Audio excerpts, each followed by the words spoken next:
Morning ladies and gentlemen, so today we've got a slightly different one. It's diagnosis day because it's a Friday, so we're going to go out with Brendan in a couple of the cars and see what's up and how diagnosis happens, and then hopefully from that we'll be able to make some more videos on some dodgy gearboxes for you.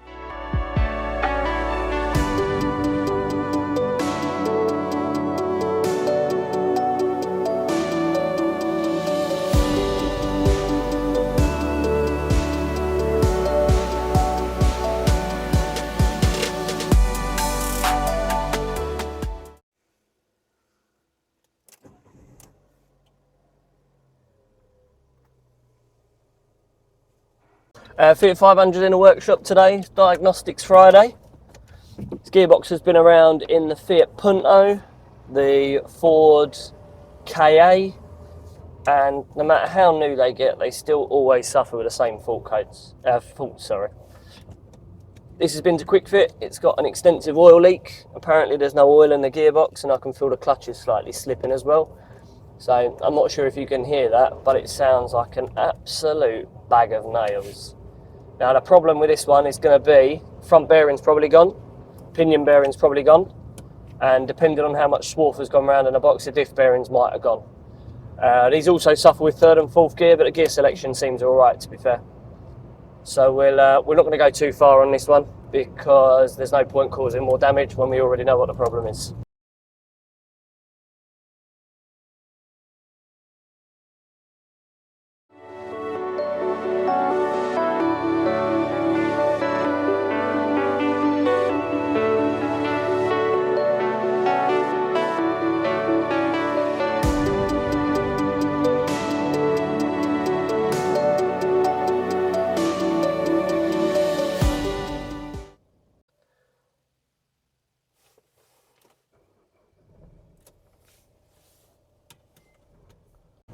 Here we are again on another test drive. We've got a Renault Trafic 6-speed manual, famous for its injector problems, famous for its gearbox problems.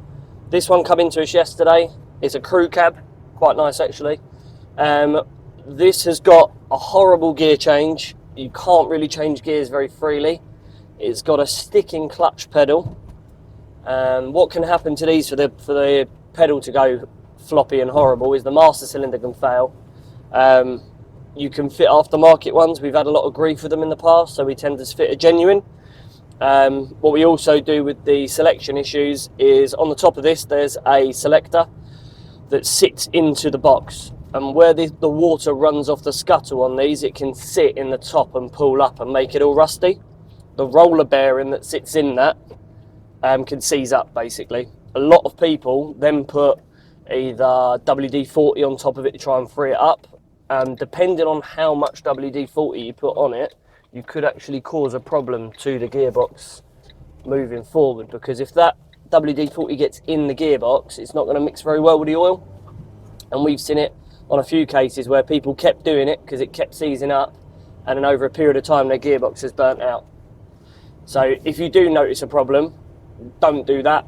It will be a very, very short-term fix, but it will cause a bit of a headache long term because you'll have to have a recon box and then sort the selector out as well. Like I said, it doesn't always happen, but we have seen cases of it as well. We'd also give the customer the option of fitting gear cables. The only problem is, I can't remember what year this one is, on some of the gear cables they don't sell them anymore that match this gear stick. So if you go to, say, like a Vauxhall Vivaro, Renault Trafic, Nissan Primaster, you would actually have to buy the gear stick gator and fit a whole new mechanism as well. So it's worth keeping on top of your maintenance.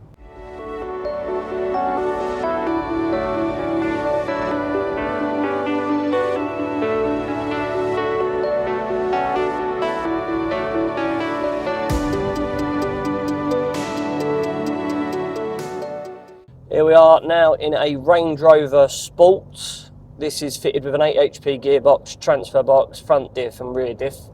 Customer's complaint is noisy when accelerating and when they let go of the accelerator.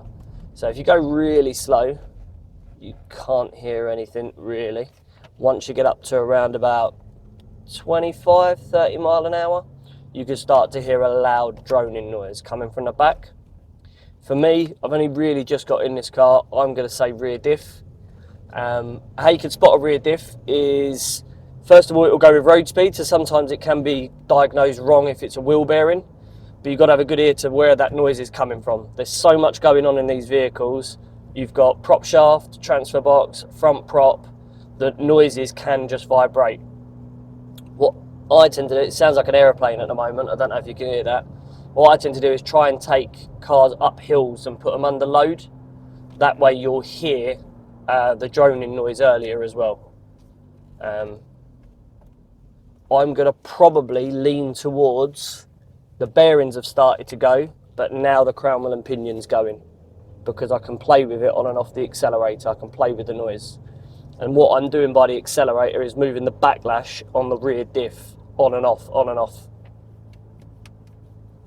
So yeah, we'll get it up on the ramps, we'll make sure that there's no visible oil leaks or any issues like that, but for me, I'm going to say he's going to want to take the rear diff out, and if you can get away with bearings, I think you'll be lucky.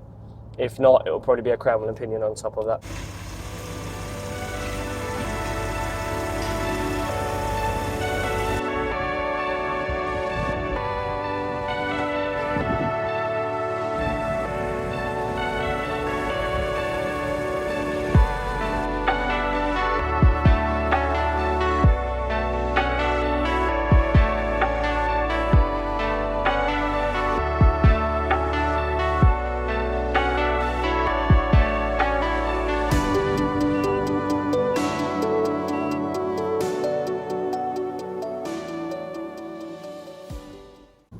So we've got here a Citroën C3 fully automatic 4-speed box. This box has a DPO in it. Quite a common gearbox, been around for ages. And I've just scanned it. This comes up with a pressure regulation solenoid fault code, which is really all they're common for. Driving it now, you can feel it over revving, you can feel it bumping a bit. There you go, and there's a massive lag before it goes into the top gear.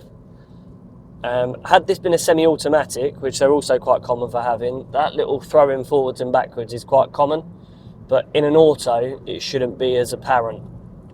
So what we would do now is go back, quote the customer for a pressure solenoid job.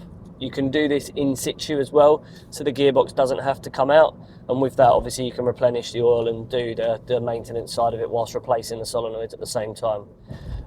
So that will keep the cost down for the customer as well, and it means that there's value in the job. Take a gearbox out of, what's this, 2010 Citroën C3 fully auto. That is a rebuild, it's quite close to writing the car off. So if we can do a repair on it, it keeps the value in the car for the customer. They trust the car, it's only done 64,000 miles as well. And then hopefully they can be on their way. So there you go, guys, that's how we go out and diagnose the cars. Looks like we've got some jobs to do, so hopefully we'll see you in the next one.